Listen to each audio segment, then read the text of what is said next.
গুনাহের কারণে মানুষ ধ্বংস হয়, শুধু নিজে ধ্বংস হয় এমন না, এক সময় মানুষকে গুনাহ করতে করতে মানুষের ধন সম্পদ থেকেও মানুষ নিঃস্ব হয়ে যায়।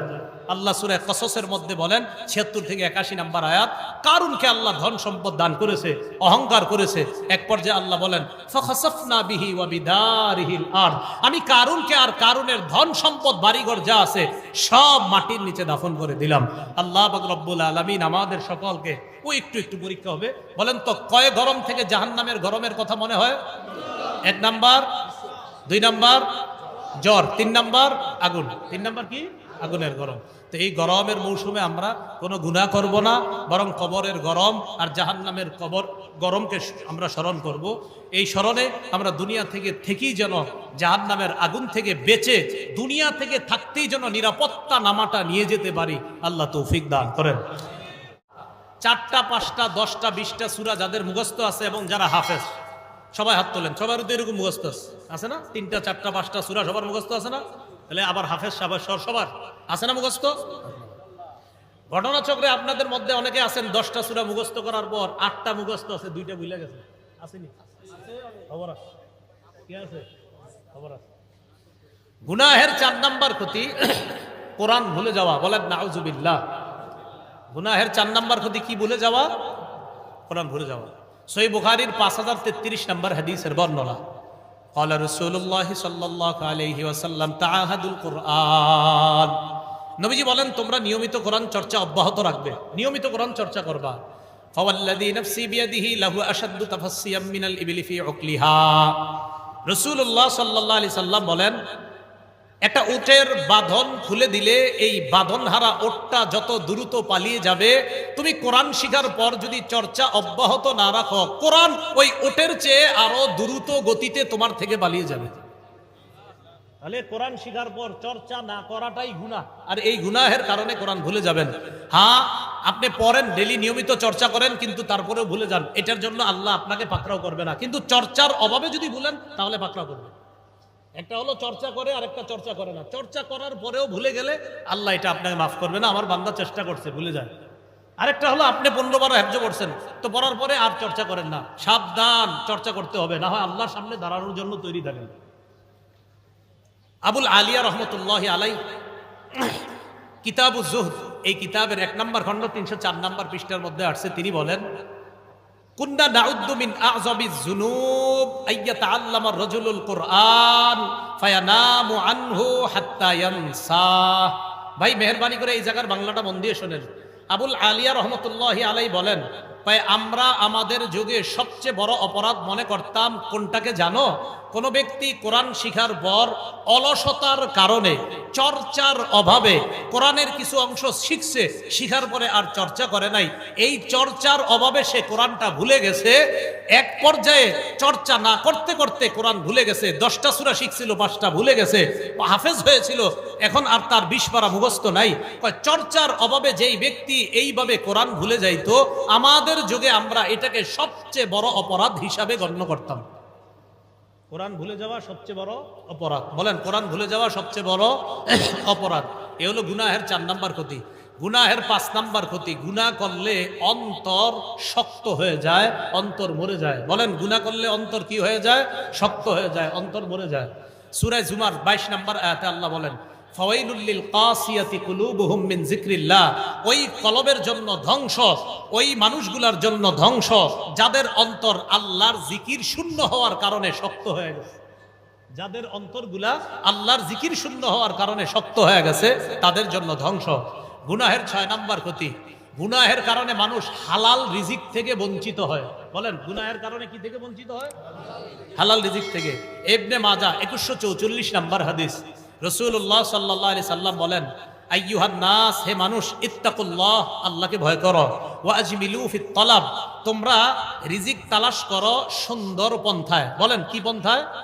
হালাল রিজিক তালাশ করো বৈধ পন্থায়, সুদী পন্থায় না, বৈধ পন্থায় তোমরা রিজিক তালাশ করো। নবীজি বলেন ইন্না নাফসান লান তামুতা, কেননা কোন নফস মারা যাবে না, হাত্তা তাস্তাউফিয়া রিজকাহা, কোন মানুষ মারা যাবে না তার জন্য যে বাজেট আছে রিজিক, ওই রিজিক শেষ হওয়ার আগে কোনো মানুষ মারা যাবে না। প্রত্যেকটা মানুষের আল্লাহর পক্ষ থেকে একটা রিজিকের বরাদ্দ আছে। এই বরাদ্দ শেষ হওয়ার আগে কোনো মানুষ মারা যাবে না, নবী বলেছিলেন। তো নবীজি বলেন, যেহেতু তুমি তোমার রিজিকটা পাওয়ার আগে মরবা না, তাই তোমার রিজিকটা হালাল পন্থায় তুমি তালাশ করে যাও। আজকে পাও নাই কালকে পাবা, কালকে পাও নাই পরশু পাবা, পাবেই পাবে। হালাল পন্থায় তালাশ করো, হারাম পন্থায় ছাদে উঠো না, হারাম পন্থায় উপরে উঠে যাবে। কারণ আপনি যে যেটা পাইতেন, মনে করেন 10 তলা বাড়ির মালিক হয়েছেন অবৈধ পন্থা, আপনি কিন্তু বৈধ পন্থায় 10 বছর পরে হইতেন। তো রাসূল সাল্লাল্লাহু আলাইহি সাল্লাম বলেন যে তুমি হালাল পন্থায় তোমার রিজিকটা তালাশ করো, কারণ তোমার কপালে যা আসবে এটা আজও কালো আসবেই, কারণ তুমি এটা না আসা পর্যন্ত মারা যাবে না। সহিহুল জামের 2085 নম্বর হাদিসের মধ্যে রাসূল সাল্লাল্লাহু আলাইহি ওয়াসাল্লাম বলেন, লা ইয়াহমিলান্না আহাদাকুম ইস্তিফতাউর রিজকি আইয়াতুবাহু বিমাসিয়া, তোমাদের কাউকে যেন দ্রুত ধনী হওয়ার নেশাটা তোমাদের কাউকে যেন গুনাহের মাধ্যমে টাকা কামাই করতে উদ্বুদ্ধ না করে। বলেন আমার সাথে সবাই, আমাদেরকে দ্রুত ধনী হওয়ার নেশা যেন অবৈধ পন্থায় টাকা কামাই করার প্রতি নিয়ে না যায়। অবৈধ পন্থায় ধনী হওয়ার নেশা আমাকে যেন হারাম পথে, অবৈধ পথে উপার্জনের দিকে নিয়ে না যায়। আল্লাহ আমাদেরকে হেফাজত করেন। গুনাহের 7 নাম্বার ক্ষতি, গুনাহ করতে করতে মানুষ এমন হয় ফেরেশতাদের দোয়া থেকে বঞ্চিত হয়ে যায়। বলেন নাউজুবিল্লাহ। সূরা গাফিরের মধ্যে আল্লাহ বলেন, আল্লাযীনা ইয়াহমিলুনাল আরশা ওয়া মান হাওলা, যারা আরশ বহন করে ফেরেশতারা আর আরশের আশেপাশে যে ফেরেশতারা আছে, ইউসাব্বিহুনা বিহামদি রাব্বিহিম, তারা আল্লাহর প্রশংসা সহ তাসবিহ পাঠ করে। ওয়ায়াস্তাগফিরুনা লিল্লাযীনা আমানু, ফেরেশতারা ঈমানদারদের জন্য আল্লাহর কাছে ক্ষমা চায়। আল্লাহর কাছে কি চায়? ক্ষমা চায়। তো আল্লাহর কাছে ক্ষমা চাবে কি আমি সারাদিন খালি গুনাহ করবো এরকম নাকি? না, গুনাহ ছেড়ে দিতে হবে। যদি গুনাহ ছেড়ে দেই আর তওবা করি, আমাদের জন্য ফেরেশতারা আল্লাহর কাছে দোয়া করবে। গুনাহের 8 নাম্বার ক্ষতি, মানুষ গুনাহ করতে করতে আল্লাহরে ভুলে যায়, এক পর্যায়ে নিজেরে ভুলে যায়। বলেন, গুনাহ করতে করতে মানুষ কাকে ভুলে? এক পর্যায়ে কাকে ভুলে? সূরা হাশর আল্লাহ বলেন, ওয়ালা তাকুনু কাল্লাযীনা নাসুল্লাহা ফাআনসাহুম আনফুসাহুম, তোমরা তাদের মতো হয়ো না যারা আল্লাহকে ভুলে যায়। এক পর্যায়ে আল্লাহ তাদেরকে আত্মবিস্মৃতি বানিয়ে দেয়, মানে আল্লাহরে ভুলে যায়, আল্লাহ তখন ওই ব্যক্তিকেই ভুলিয়ে দেয় যে বেটা তুই আমারে কি বলবি, তুই তো নিজেরই ভুলে গেছিস। কোন ব্যক্তি যখন আল্লাহকে ভুলে যায় তখন আল্লাহ তাকে আত্মবিস্মৃতি বানায় দেয়। এটা গুনাহের 8 নাম্বার ক্ষতি। গুনাহের 9 নাম্বার ক্ষতি, গুনাহ মানুষকে নিঃস্ব বানায় দেয়। বলেন, গুনাহ মানুষকে কি বানায় দেয়? নিঃস্ব। মুসলিম শরীফের হাদিস, রাসূলুল্লাহ সাল্লাল্লাহু আলাইহি সাল্লাম বলেন, আতাদরুনা মাল মুফলিস, তোমরা কি জানো নিঃস্বকে? সাহাবারা বললেন, আল মুফলিসু ফিনা মান লা দিরহাম লাহু ওয়ালা মাতাআ, আমাদের মধ্যে নিঃস্ব ওই ব্যক্তি যার ধন সম্পদ নাই, টাকা পয়সা নাই, ওই ব্যক্তি হলো আমাদের মাঝে সবচেয়ে নিঃস্ব। তো রাসূলুল্লাহ সাল্লাল্লাহু আলাইহি ওয়াসাল্লাম বলেন, ইন্নাল মুফলিসা মিন উম্মতি ইয়াতি ইয়াউমাল কিয়ামা বিসসালাতিন ওয়া সিয়ামিন ওয়া যাকাতিন, আমার উম্মতের নিঃস্ব ওই ব্যক্তি যে ব্যক্তি কিয়ামতের ময়দানে নামাজ নিয়ে উপস্থিত হবে, রোজা নিয়ে উপস্থিত হবে, যাকাত নিয়ে উপস্থিত হবে, ওই ব্যক্তি নিঃস্ব। সাহাবারা বললেন, হুজুর যার টাকা পয়সা নাই সে নিঃস্ব। নবীজি বললেন, না, কিয়ামতের ময়দানে সে নিঃস্ব যে নামাজ, যাকাত ইত্যাদি নিয়ে উপস্থিত হবে, আমলের পাহাড় নিয়ে উপস্থিত হবে, সে নিঃস্ব। এটা আবার কিভাবে নিঃস্ব? রাসূল বলেন, এই ব্যক্তি কিয়ামতের ময়দানে আসবে, ওয়াকাদ শাতামা হাজা, হাজী সাহেব আরেকজনকে গালি দিত, হজ করছে 50 বার, কয়বার?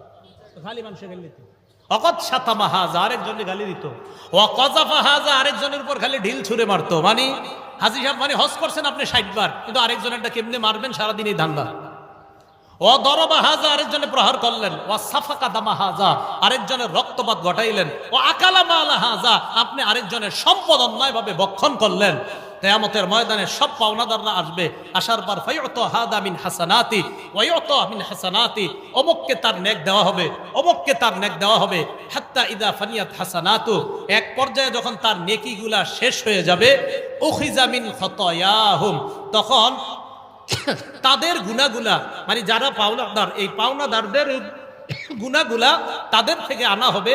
আনার পর তুরিহা আলাই, তখন ওই গুনাহগুলা এনে যেই ব্যক্তি দুনিয়াতে অন্যায় করে গেছে তার উপর এগুলাকে দেওয়া হবে। এই গুনাহগুলা সব তার উপর নিক্ষেপ করা হবে। এক পর্যায়ে তাকে গুনাহের পাহাড় দিয়ে জাহান্নামে নিক্ষেপ করা হবে। তাহলে গুনাহ মানুষকে কি বানায় দেয়? নিঃস্ব।